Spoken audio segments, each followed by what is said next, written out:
Y continuamos en la previa de los 101 años que celebrará el próximo domingo el municipio de Florencio Varela, y queremos continuar contándote la historia de nuestra localidad. Y en Florencio Varela tenemos un museo comunitario histórico que guarda esos tesoros de los orígenes de Florencio Varela y también mucho más, porque allí es el epicentro de muchas actividades que se llevan adelante a lo largo y de todo el año. Y la tenemos en comunicación a Viviana Torres. Ella es archivista de este museo comunitario que está ubicado a metros del Palacio Municipal y donde por muchos años allí fue el lugar donde habían las reuniones y las decisiones de lo que se sucedía en Florencio Varela, porque allí era el Palacio Municipal en muchos años atrás. Buen día, Viviana, ¿cómo estás? Muy buenos días. Bien, bien, muy bien.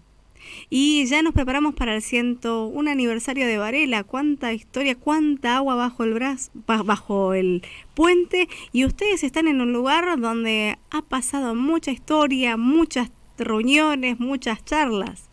Sí, un 30 de enero del 2005, también en un aniversario, abre sus puertas como la institución museo.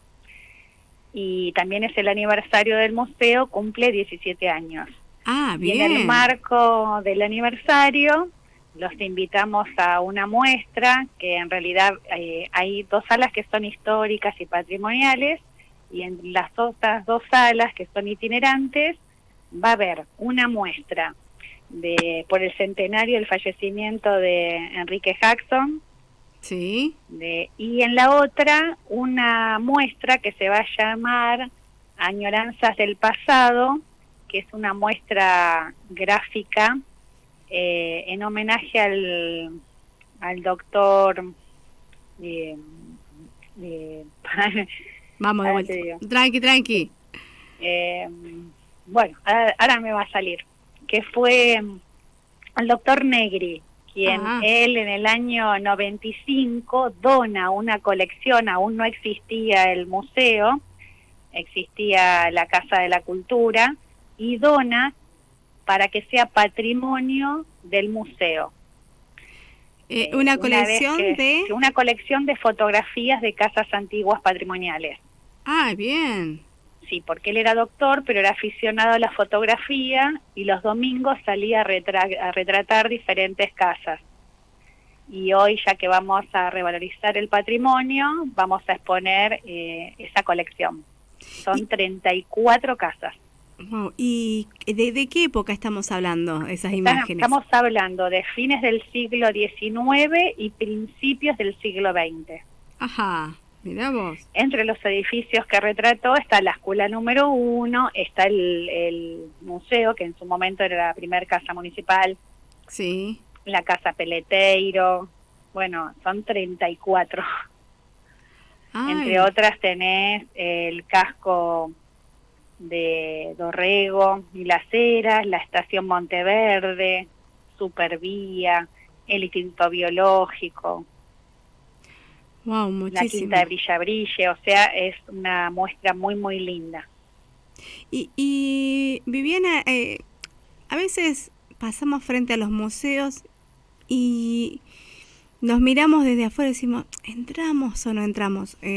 Pero hay veces que nos llama algo de adentro ingresar para conocer cómo se vivía antes, y eso es lo que vamos a encontrar en estas muestras, ¿no? Conocer... Claro, es conocer nuestro pasado, cómo fue evolucionando. En realidad una muestra te marca un momento histórico de cómo eran, por ejemplo, en el caso de los materiales, la arquitectura, sí, cómo se vivía.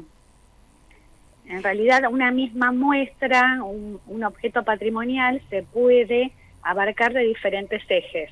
Sí. Podés ver cómo era la comunicación, cómo era el transporte, cómo era la electricidad. O sea, vos a través de un objeto podés ubicarte en tiempo y espacio y ver su evolución en los años. En esta vorágine de los 2000, en donde cada vez se aceleró, parece, el tiempo, nos olvidamos de que, por ejemplo, 50 años atrás, ni se imaginaba la gente estar transitando por la calle con un aparatito y comunicarse con alguien en su casa. Totalmente. Fíjate que en una de las salas históricas tenemos objetos de de cómo se comunicaban antes. ¿El telégrafo? Claro, tenemos partes de un telégrafo. ¡Wow! Y hoy nos podemos ubicar acá y en el mundo. Y en 2 segundos directo, estamos conectados sí. con alguien en cualquier parte de nuestra Argentina también. Y hablamos de objetos. Y hace un tiempito atrás en Florencio Varela se llevaron adelante obras Sí. muy importantes en calles. Sí, mira, una de las cosas que se pone en valor fue la decisión que tuvo el municipio y el señor intendente en que ese patrimonio que la gente tanto añora fue reubicado y puesto en valor en otro lugar. Por ejemplo, si hablamos del tema de los adoquines. Sí. El adoquín fue el primer elemento cultural y material patrimonial.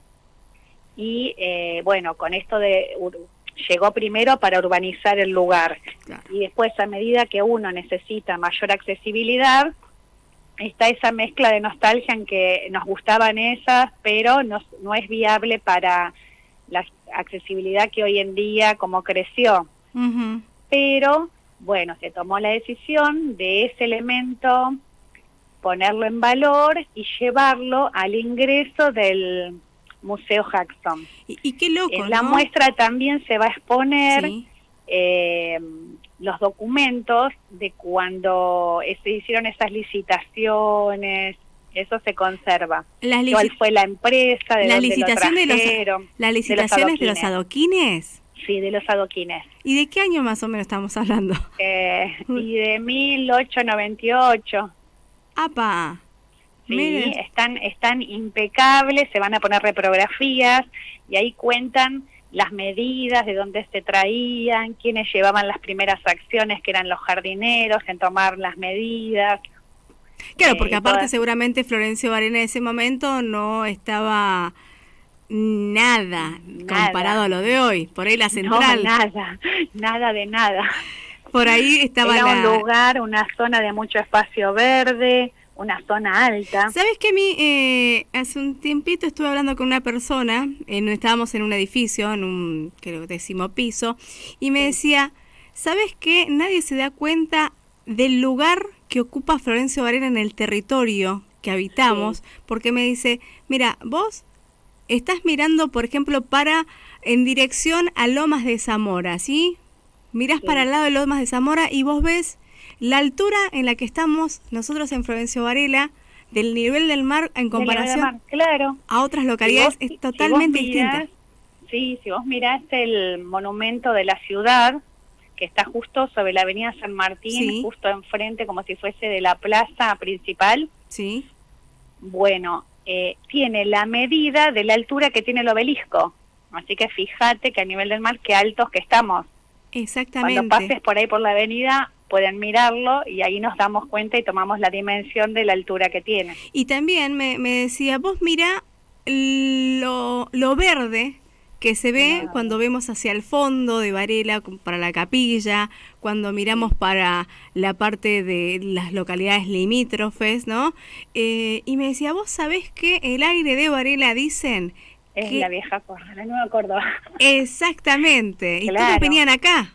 Sí, mira, cuenta la historia que cuando fue el momento de la pandemia de la fiebre amarilla, la gente venía buscando espacios verdes, alejándose de la llegada al puerto y fue así como se fue poblando Varela. Los primeros pobladores fueron todos inmigrantes, en ese momento no estaba dividido, pertenecía al pueblo pertenecíamos a Quilmes, y después de un ciclón que hubo, vino el doctor Bocusi a cumplir una función, después se quedó como doctor de pueblo, como quien diría, y fue cumpliendo diferentes roles en Varela. Sí, muy poco a veces nos damos cuenta de los lugares que pisamos, ¿no? En la esquina que nos paramos a esperar a alguien, de la historia que tiene en nuestro Florencio Varela. Yo me sorprendió mucho una vez que estuve hablando con Ángel Basta, ya desaparecido, señor que me contó tantas anécdotas de Varela que me sorprendía, la historia de por qué Varela, el barrio La Sirena se llama La Sirena, por qué San Eduardo, por qué Villa del Plata. Sí, normalmente los barrios cuando fueron creciendo fueron tomando el nombre del primer poblador. Exactamente, un marino, me habían dicho que era quien estaba en La Sirena.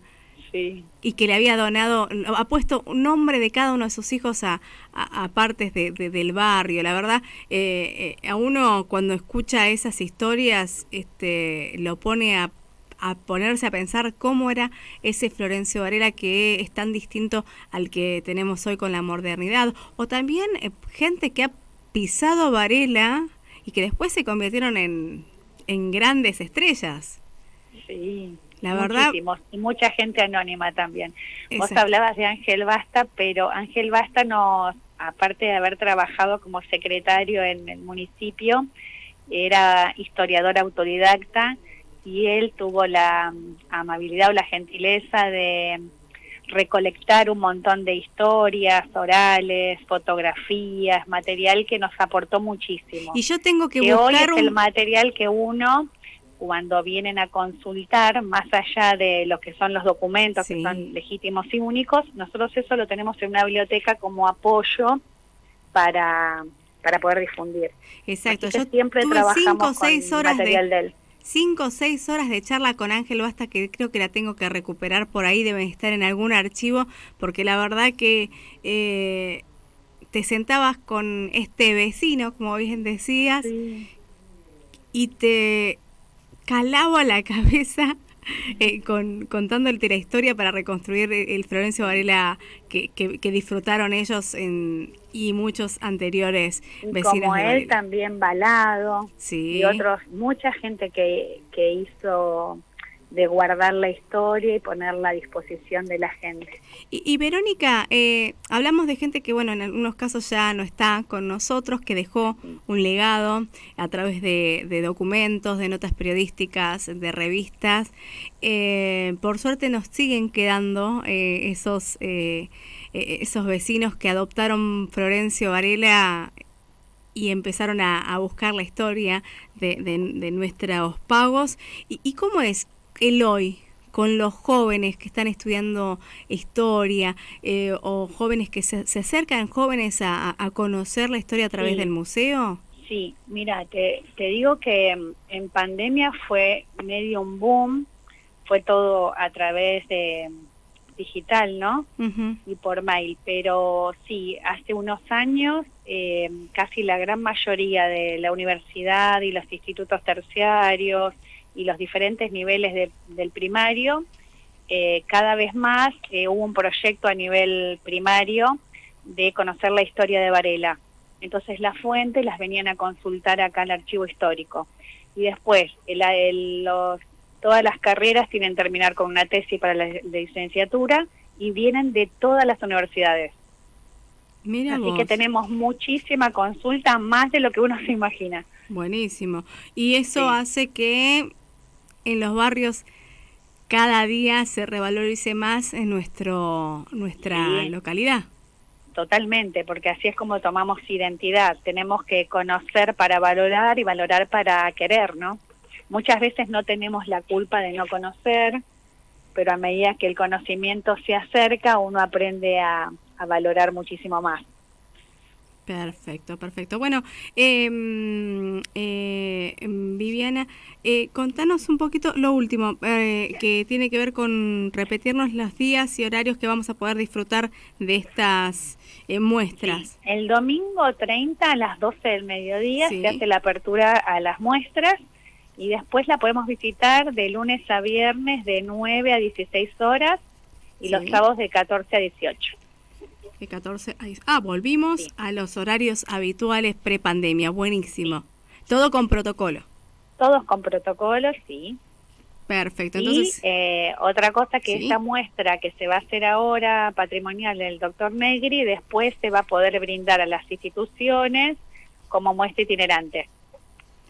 Ah, buenísimo, O sea, buenísimo. todos aquellos que no puedan acercarse también van a tener la posibilidad de solicitarla a alguna institución y puede llegar a los barrios o a otros lugares más alejados. Perfecto, entonces, perfecto. Vivi, te mandamos un abrazo enorme, te dejamos que sigas trabajando porque el domingo ya arranca estas muestras y queremos mucha gente visitándolos. Bueno, muchísimas gracias, que tengan un hermoso día y a los oyentes lo mejor para ellos.